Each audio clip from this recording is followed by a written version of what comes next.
నేను చేయు పని గొప్పది, దాన్ని విడిచి మీ యొక్కకు వచ్చుటకై నేను దానిని ఎందుకు ఆపవలెను, నేను రాలేను అని చెప్పుటకు దోతలను ప్రభునందు ప్రియులరా. ఈ మాటలు నెహెమ్యా గారు చెబుతున్న మాటలు. ఏం పని చేస్తున్నారు ఆయన? నేను చేయు పని గొప్పది అని ఏ పనిని గురించి అంటున్నారు? ఒకసారి ఆలోచించారు. ఈ నెహెమ్యా ఒక రాజు గారి దగ్గర అందించే ఉద్యోగం అయింది. మనందరికీ తెలుసు, ద్రాక్షరసం అందించే ఒక ఉద్యోగం రాజుగారి దగ్గర. ఒకరోజు వాళ్ళ సొంత పట్టణమైన యెరూషలేము నుండి కొంతమంది వ్యక్తులు వచ్చారు. వాళ్ళలో ఒకరు ఈ నెహెమ్యా దగ్గరకు వచ్చి, అయ్యా, మీ యెరూషలేము పట్టణం ప్రాకారాలన్నీ పడదూయబడ్డాయి, కాల్చివేయబడింది అయ్యా, గుమ్మములు అగ్ని చేత కాల్చివేయబడ్డాయి, ప్రాకారాలన్నీ కూల్చేశారు, గుమ్మాలన్నీ కాల్చివేయబడ్డాయి, ప్రజల పరిస్థితి బాగోలేదు అని చెప్పారు. నెహెమ్యా చాలా బాధపడ్డారు. కొన్ని దినములు అన్నపానములు మాని ఏడ్చి ప్రార్థన చేశాడు. ఆ తర్వాత రాజుగారి అనుమతితో తన పట్టణాన్ని యెరూషలేమును నిర్మించడానికి, పడదోయబడిన ప్రాకారాలను కట్టాలని, కాల్చివేసినటువంటి గుమ్మాలు తిరిగి ఎత్తాలని, పాడైపోయినటువంటి పట్టణాన్ని బాగు చేయాలని, మందిరాన్ని బాగు చేయాలని బయలుదేరి వెళ్ళాడు. కొంతమందిని సమకూర్చుకుని బయలుదేరి వెళ్ళాడు. రాయబడిన మాట ఏంటంటే, ఈ మంచి పని చేయుటకై వారందరూ పూనుకొనిరి అని ఉంది. చూడండి ఆ మాట, 2వ అధ్యాయం నెహెమ్యా గ్రంథం 2వ అధ్యాయం 18వ వచనం. ఇదిగాక ప్రాకారము నాకు సహాయము చేయు మాటలన్నీ అందుకు వారందరూ అన్నారట, మనము కట్టుటకు పూనుకొందము రెండని చెప్పి ఈ మంచి కార్యము చేయుటకై బలము తెచ్చుకునేది. దేవుని స్తోత్రం, హల్లెలూయా. ఈ మంచి కార్యం అంటే ఏది మంచి కార్యం?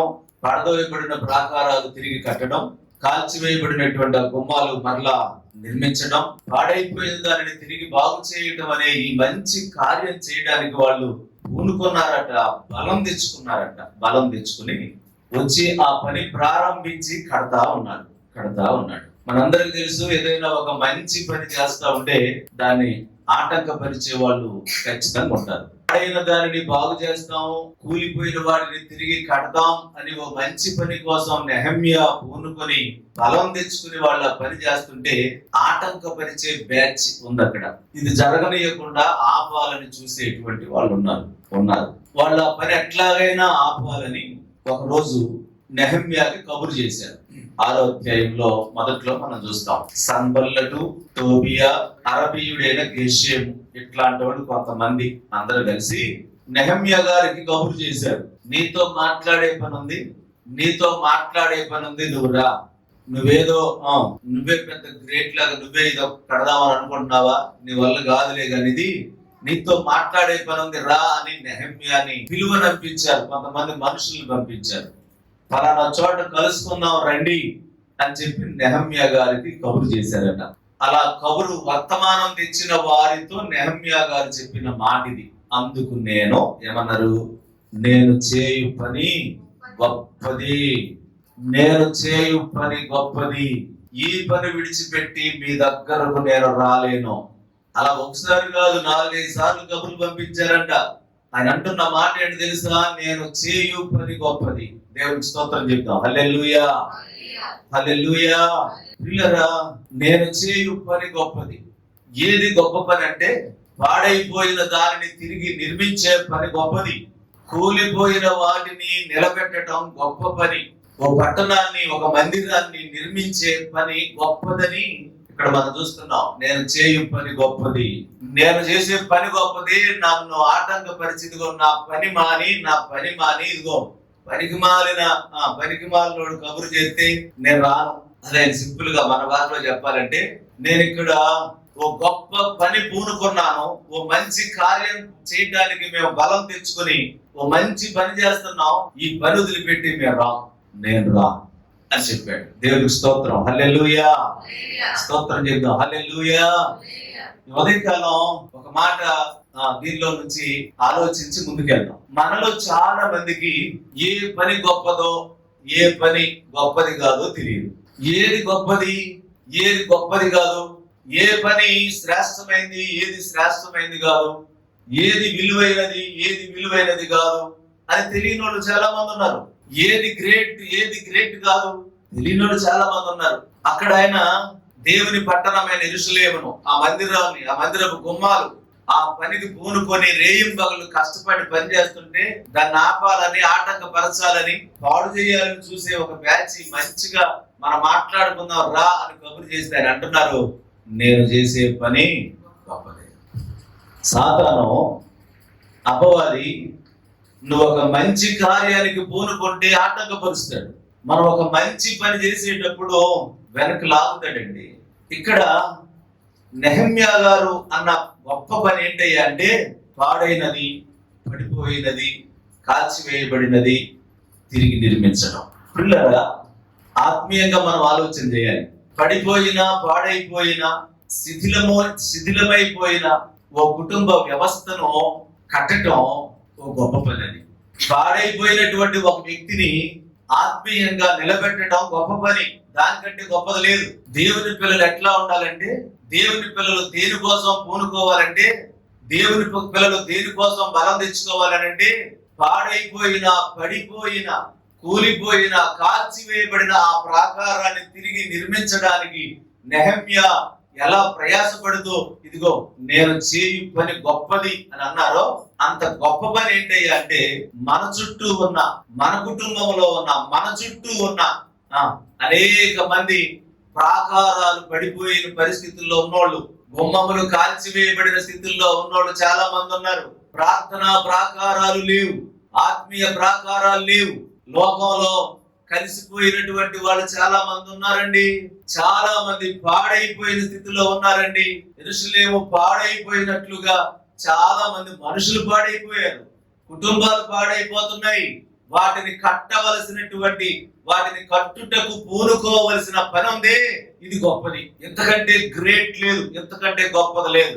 ఒక విశ్వాసిగా నెహెమ్యా కాలంలో నెహెమ్యాతో పాటు ఆ పనికి పూనుకున్నారే, బలం తెచ్చుకున్నారే, వాళ్ళు చేసిన ఆ గొప్ప పని దేవుని పిల్లలుగా ఈ దినాల్లో, ఈ కడవరి దినాల్లో మనం కూడా చేయాలి. నీవు నేను చెప్పాలి. నెహెమ్యా చెప్పినట్లుగా ఏం చెప్పాలంటే, నేను చేయు పని గొప్పది. ఎవరన్నా ఒకరిని బాగు చేయడానికి ప్రయత్నిస్తే అన్ని ఆటంకాలేగా. మనం ఏం చేస్తాం చెప్పండి? మనం చేసే పని ఏంటి?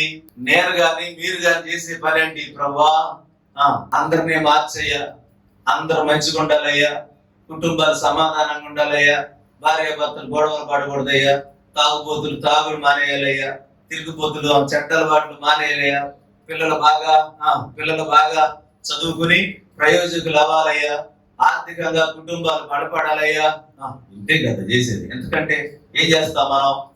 కానీ చెప్పాలి, ఈ సన్బల్లట్టులో టోబియా లాంటి బ్యాచ్లు ఏం చేస్తారు? ఈ ప్రార్థన చేయకూడదు, ఇది చేయకూడదు, దీన్ని ఆపాలి, అది చేయకూడదు, దీన్ని ఆటంకపరచాలి. ఒక వ్యక్తిని కట్టడానికి, ఒక కుటుంబాన్ని నిలబెట్టడానికి తాపత్రయపడే, పూనుకొని, బలం తెచ్చుకుని పనిచేసేటువంటి నెహెమ్యాను ఆటంకపరిచే కొంతమంది ఇక్కడ మనం చూస్తున్నాం. వాళ్ళు ఆటంకపరిచిన ఈయన అంటాడు, ఈయన ఏమంటారు తెలుసా? నేను చేయు పని గొప్పది, నేను అక్కడికి రాలేను, దీన్ని విడిచి నేను రాలేను. దేవుని పిల్లల జీవితాల్లో కలిగి ఉండవలసిన కొన్ని గొప్ప అంశాలలో ఒకటి ఏంటయ్యా అంటే కట్టడం. దేవుని పిల్లలు కట్టేవాళ్ళుగా ఉండాలి కానీ పడగొట్టే వాళ్ళుగా ఉండకూడదు. గుర్తుపెట్టుకోండి. దేవుని పిల్లలు ఒక వ్యక్తి జీవితాన్ని కట్టాలి, ఒక బ్రతుకును కట్టాలి కానీ పడగొట్టకూడదు. బాగు చేసేవారుగా ఉండాలి కానీ పాడు చేయకూడదు. నీ వల్ల ఒక వ్యక్తి బాగుపడాలి, నీ వల్ల ఒక వ్యక్తి ప్రార్థనాపరుడుగా మారాలి, నీ వల్ల ఒక వ్యక్తి రక్షణలోకి రావాలి, నీ వల్ల ఒక వ్యక్తి జీవితం బాగుపడాలి, స్వభావం మారాలి. మన వల్ల, మన సహవాసం వల్ల ఒక కుటుంబం కట్టబడాలి. కానీ నేను అంటున్నా, ఒక కుటుంబం పాడవకూడదండి, కట్టేవాళ్ళుగా ఉండాలండి. దేవునికి స్తోత్రం, హల్లెలూయా. స్తోత్రం చెప్తాం, హల్లెలూయా. ఏది గొప్పదో ఎరగాలని ఉదయకాలం ప్రభువుని బట్టి నేను మనవి చేస్తా ఉన్నాను. ఏది గొప్పది? ఒక వ్యక్తిని నిర్మించడం గొప్పది. నేను మరలా చెప్తున్నాను, నీ కుటుంబాన్ని, నీ పిల్లల్ని మంచిగా దేవునిలో కట్టుకోవడం కంటే అంతకంటే గొప్ప పని ఉంది? మంచిగా దేవునిలో ఒక కుటుంబాన్ని నిర్మించడం కంటే గొప్ప పని ఏమీ లేదు. సో నేను చేయు పని గొప్పది. ఏది గొప్పదంటే కట్టడమే గొప్పది, పడగొట్టడం కాదు. పాడు చేయడం కాదు, బాగు చేయడం గొప్పది. దేవునికి స్తోత్రం, హల్లెలూయా. స్తోత్రం చెప్తాం, హల్లెలూయా. బాగు చేయడం గొప్పది, బాగు చేయడం గొప్పది. కొన్ని గొప్పది అని బైబిల్ గ్రంథంలో చెప్పబడిన కొన్ని విషయాలు ఈ ఉదయకాలం మీతో నేను పంచుకోవాలని ఆశపడుతున్నాను. ఇవి మనం కలిగి ఉన్నామో లేదో పరిశీలించుకోవాలని మనవి చేస్తా ఉన్నాను. యేసు ప్రభు వారు చెప్పారు, మత్తయి సువార్త 23వ అధ్యాయం, పరిశుద్ధుడైన మత్తయి సువార్త 23వ అధ్యాయం 17వ వచనం. మత్తయి సువార్త 23వ అధ్యాయం 17వ వచనం. ఎవరంట? తెలివైన వాళ్ళారా? అంతేనా? అవివేకులారా మనలేనా? మనం వివేకవంతులు కదా. అవివేకులారా, అబ్బో, మనం అందరం ఎవరం? అందులోమా, దృష్టి ఉన్నవాళ్ళమా, చూసేవాళ్ళమా, అనుకుంటేవాళ్ళమా? మనం చూసేవాళ్ళేనా? మరి చూడండి జాగ్రత్తగా. అంధులారా, ఏది గొప్పది? బంగారమా? చాలు. దేవునికి స్తోత్రం, హల్లెలూయా. అవివేకులారా, అంధులారా, యేసు ప్రభు అంటున్నారండి, ఓ తెలివి తక్కువ వాళ్ళారా, ఏది సరైందో కనబడని గుడ్డోళ్ళారా, బంగారము గొప్పదా? బంగారమును పరిశుద్ధపరిచే దేవాలయము గొప్పదా? బంగారం గొప్పదా? దేవాలయం గొప్పదా? చెప్పండి మీరు. చెప్తున్నారు. అసలు కొంతమంది ఇటు పక్కన చెప్తారు, ఏది గొప్పది? దేవాలయం గొప్పదా? కరెక్ట్ గా చెప్పండి. బంగారం గొప్పదా? దేవాలయం గొప్పదా? మామూలుగా గొప్పదని మామూలు అంటే నీకేది గొప్పది? మీకేది గొప్పది?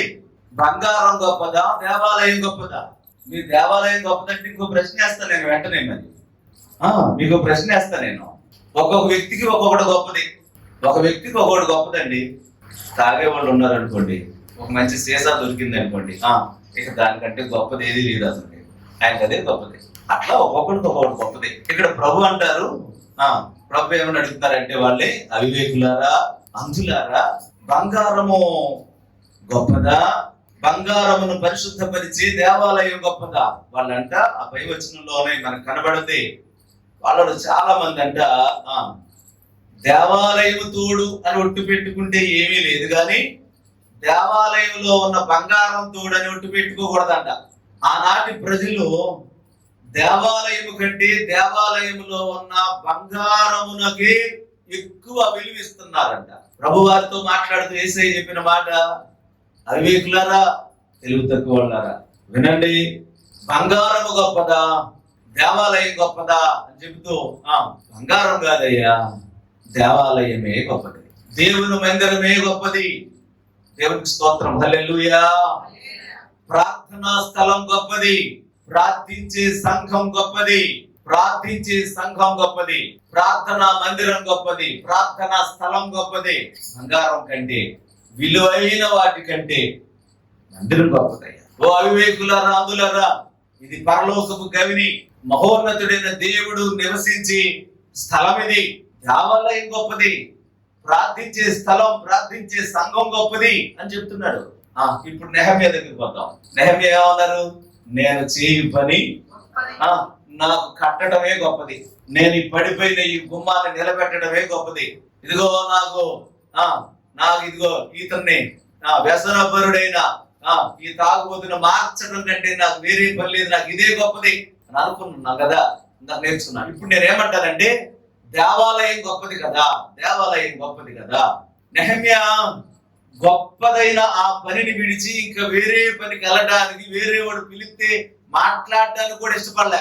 మరి మనమైతే దేవాలయం గొప్పది అని నోటి మాటతో అంటాం, కానీ గొప్పదైన దేవాలయాన్ని, గొప్పదైన ప్రార్థనా స్థలాన్ని గొప్పగానే పెంచుతున్నావా? మనం పెంచుతున్నావా? ఆలోచించండి. గొప్పదైన దేవుని మందిరాన్ని ఇంతకంటే గొప్పది లేదు, ఇంతకంటే గొప్ప పని లేదు. దేవుని మందిరం కంటే, దేవుని మందిర ఆవరణం కంటే, ప్రార్థించే ఈ స్థలము కంటే, ప్రార్థించే సంఘము కంటే, సహవాసం కంటే గొప్పది ఏది లేదు అనుకునే ఆత్మీయ స్థితి ఇది కలిగి ఉన్నావా? యేసు ప్రభు పుట్టినప్పుడు పెట్టెల్లో బంగారం తీసుకొచ్చి చెప్పాలి, జ్ఞానులు తీసుకొచ్చి బంగారమే అర్పించలేరు. మనకి ఎట్లా ఉంటుందో తెలుసా? మందిరం కంటే వ్యక్తులే ముఖ్యం, మందిరం కంటే మనుషులే ముఖ్యం, మందిరం కంటే బంగారమే ముఖ్యం అనుకున్న వాళ్ళు ఉన్నారు. మందిరం కంటే దేవుని మందిరం కంటే సిద్ధాంతమే ముఖ్యం, దేవుని మందిరం కంటే ఆచారమే ముఖ్యం, దేవుని మందిరం కంటే మా గౌరవమే మాకు ముఖ్యం అనుకున్న వాళ్ళు ఉన్నారు. సంఘాల్లో ఎన్ని వివాదమైనటువంటి వివాదాలతో నిండి ఉన్న సంఘాలు ఎన్ని లేవండి, వివాదాలతో నిండి ఉన్నటువంటి సహవాసాలు ఎన్ని లేవు. మందిరాల కంటే మందిరాలలో సన్మానమే ముఖ్యం. మందిరంలో సన్మానం చేయలేదని, మందిరంలో ఒక వ్యక్తిని నన్ను గొప్ప చేయలేదని, నన్ను ఎత్తి పట్టలేదని, నన్ను గొప్ప చేయలేదని, నన్ను పొగడలేదని, మందిరం కంటే నాకు అదే ముఖ్యం అనుకునేవాళ్ళు, సన్మానాలే ముఖ్యం అనుకునే వాళ్ళు లేకపోలేదు. యేసు ప్రభు అదే చెప్పారు. ఓ దైవజనుడు ఉన్నారు, సమూయేలు మొదటి గ్రంథం. గొప్ప దైవజనుడు ఆయన ఏలీ, ఆయన పేరు ఏలీ. చెప్పండి ఏంటి ఆయన పేరు? ఏలీ అనే ఓ దైవజనుడు ఉన్నారు. ఆయన కొడుకులు ఉన్నారు, 2 కొడుకులు. అక్కడే మందిరంలో పెరిగినోళ్ళు, శిలోహు మందిరంలో పెరిగినోళ్ళు. ఈ ఏలీ గొప్ప దైవజనుడు, మంచి పరిచయం చేసినోడు, ముసలుడు అయ్యాడు, పెద్దోడు అయ్యాడు. పిల్లల్ని సరిగా కట్టలేదు, పిల్లల్ని సరిగా పెంచుకోలేదు. కొంతకాలానికి ఏలీ ఎట్లా అయిపోయాడంటే, మహిమ కలిగిన మందిరం కంటే తన పిల్లలే ఎక్కువ అన్నట్లుగా చేసి అయిపోయాడు మనిషి. మందిరం కంటే నా పిల్లలే ఎక్కువ అన్నట్లుగా అయిపోయాడంట. దేవునికి బాధ కలిగింది. ఒక రోజు వచ్చి ప్రభువే ఆ మాట చెప్పారు. చూడండి, ప్రభువే చెప్పారు ఈ మాట. సమూయేలు మొదటి గ్రంథం 2వ అధ్యాయం 29వ వచనం, 225వ పేజీ. చదవండి ఆ మాట, చక్కటి మాట. నా నివాస స్థలమునకు నేను నిర్ణయించిన బలి నైవేద్యములను మీరేలా తృణీకరించుచున్నారు? మిమ్మును క్రొవ్వబెట్టుకొనుటకై నా జనులకు ఇశ్రాయేలీయులు చేయు నైవేద్యములలో శ్రేష్ఠ భాగములను పట్టుకొనుచు నాకంటే నీ కుమారులను నీవు గొప్ప చేయుచున్నావు. ఏలీ, నాకంటే నీ కుమారులను నీవు గొప్ప చేయుచున్నావు. నా మందిరం కంటే నీ కుమారులు ఎక్కువైపోయారు నీకు. ఆలోచించండి.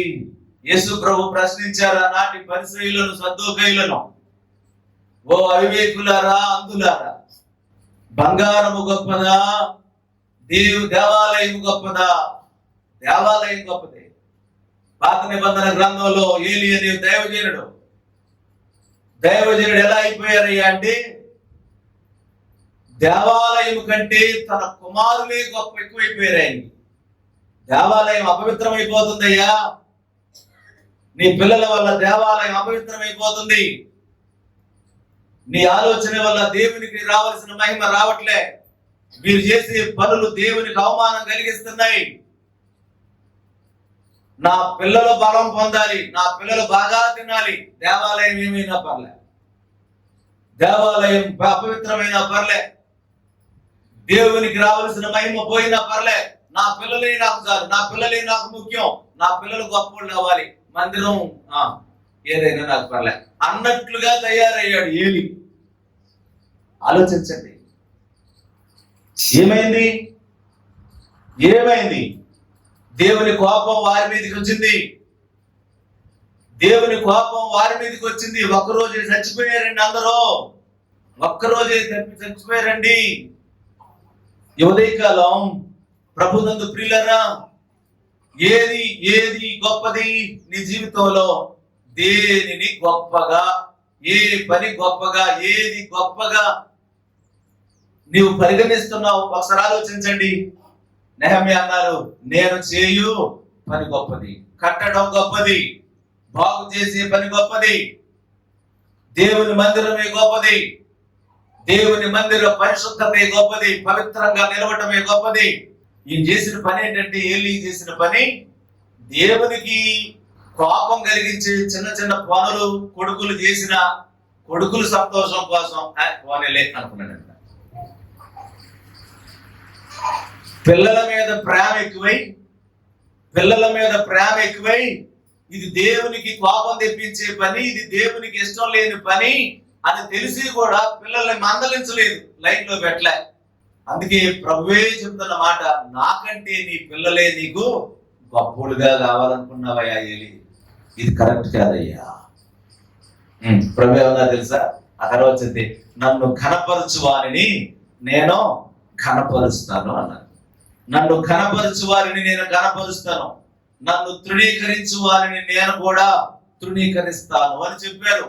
దేవాలయం గొప్పది, దేవుని మందిరాన్ని ఘనపరచాలి.